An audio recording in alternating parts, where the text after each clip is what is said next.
Print media तो कुछ सच बोलती है, लेकिन जो हमारी टीवी मीडिया है, टेलीविजन मीडिया है, ये सच बोल ही नहीं पा रही है। इनको ऐसे दबाया जा रहा है। जब मीडिया सच बोलती है तो सत्ता को तकलीफ होती है, और जब सत्ता बोलती है तो सच छुप जाता है। आज हम बात करेंगे एक ऐसे इशू पर जो डेमोक्रेसी की फाउंडेशन को शेक कर रहा है, media freedom, government versus independent journalism. नमस्कार दर्शकों, मैं अंजलि और आप देख रहे हैं FBB मीडिया। आज हम बात करेंगे एक ऐसे टॉपिक पर जो सिर्फ एक प्रोटेस्ट की कहानी नहीं है, बल्कि मीडिया फ्रीडम और गवर्नमेंट कंट्रोल के बीच के स्ट्रगल की रियलिटी है। कुछ टाइम पहले आपने सुना होगा SSC एस्पिरेंट का प्रोटेस्ट हुआ था। थाउजेंड्स ऑफ स्टूडेंट रोड पर आए थे अपनी डिमांड लेकर।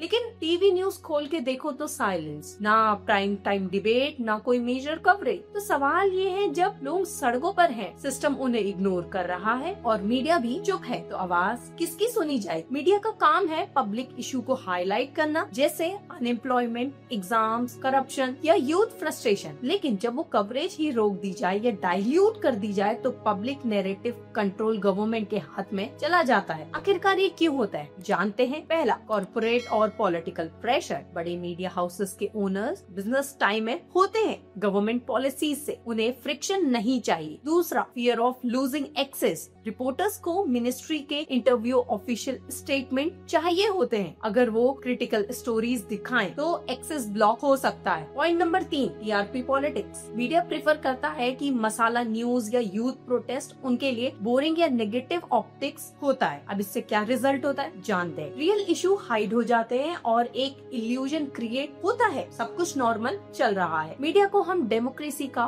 फोर्थ पिलर कहते हैं, लेकिन आज दुनिया भर में, खासकर भारत में, ये पिलर हमको गिरते हुए नजर आ रहा है। क्यों? क्योंकि इंडिपेंडेंट जर्नलिज्म, जिसका काम है ट्रुथ को पावर के सामने रखना, उसी पर लग रहे हैं नए रूल्स, लीगल केसेस और फाइनेंशियल प्रेशर। मीडिया पर क्रिटिसिज्म हमेशा होता रहा है, बायस है, फिल्टर है, जो दिखाया जाता है सच वही है। लेकिन आज एक नया शिफ्ट हो रहा है। लोग ट्रेडिशनल मीडिया को बाईपास कर रहे हैं, अपनी बात सीधे सोशल मीडिया प्लेटफॉर्म पर रख रहे हैं। ये shift incident coverage, protest reporting, social causes, corruption expose बहुत पावरफुल बन गया है। अब बात करते हैं कि what is media freedom. Media freedom का मतलब आखिरकार क्या है? जर्नलिस्ट और न्यूज ऑर्गेनाइजेशन बिना गवर्नमेंट प्रेशर के, थ्रेट या सेंसरशिप के सच बोल सके, चाहे वो करप्शन एक्सपोज करना हो या पावर का मिसयूज को क्वेश्चन करना हो। लेकिन आज कई गवर्नमेंट डायरेक्टली या इनडायरेक्टली कंट्रोल कर रही है, कभी लॉज के थ्रू तो कभी ओनरशिप के थ्रू, कभी एड्स के प्रेशर से। मीडिया सिर्फ न्यूज नहीं होती, वो सिटीजन का राइट टू नो का टूल होता है। जब मीडिया फ्री नहीं होती तब ट्रुथ फिल्टर हो जाता है, सिर्फ वही दिखाया जाता है जो पावर को सूट करता है, और इसका डायरेक्ट नुकसान होता है। पब्लिक ट्रस्ट टूट जाता है, मिस इन्फॉर्मेशन बढ़ जाती है और डेमोक्रेसी कमजोर हो जाती है। ये सिर्फ इंडिया तक लिमिटेड नहीं है, रशिया, चाइना, तुर्की और अब यूरोप के कुछ देश में भी मीडिया कंट्रोल के पैटर्न दिख रहे हैं। रिपोर्टर्स विदाउट बॉर्डर के डेटा के मुताबिक दुनिया में आधे से ज्यादा लोग ऐसे देश में रहते हैं जहाँ प्रेस फ्रीडम रिस्ट्रिक्टेड है। सोशल मीडिया ने लोगों के लिए एक डायरेक्ट चैनल बनाया है, जहाँ किसी एडिटर या ओनर की फिल्टर नहीं, बल्कि यूजर का चॉइस मैटर करता है। जहाँ एक तरफ ट्रेडिशनल मीडिया पर सेंसरशिप और बायस का इल्जाम लग रहे हैं, वहीं दूसरी तरफ आम लोग अपनी बात सीधे दुनिया तक पहुँचा रहे हैं, सिर्फ फोन और इंटरनेट के जरिए। ये है सोशल मीडिया का नया युग, जहाँ आवाज सिर्फ स्टूडियो से नहीं, गलियों और स्क्रीन से उठ रही है। पहले न्यूज बनाना सिर्फ मीडिया हाउसेस का काम था, लेकिन अब हर इंसान एक मिनी न्यूज रूम बन गया है, जैसे Instagram reels, YouTube shorts, X यानी कि ट्विटर और थ्रेड्स पर। Breaking news, opinion, protest coverage, सब कुछ लोगों के हाथ में है, और इसी वजह से एक नई मीडिया रिवॉल्यूशन चल रहा है, पीपल मीडिया यानी कि सिटीजन जर्नलिज्म। सोशल मीडिया ने डेमोक्रेसी को एक नई ताकत दी है। अब वॉइस ऑफ पीपल सिर्फ एक स्लोगन नहीं रहा है, रियलिटी बन चुका है। आम लोग डायरेक्टली क्वेश्चन कर रहे हैं, लीडर्स को एक्सपोज कर रहे हैं, लेकिन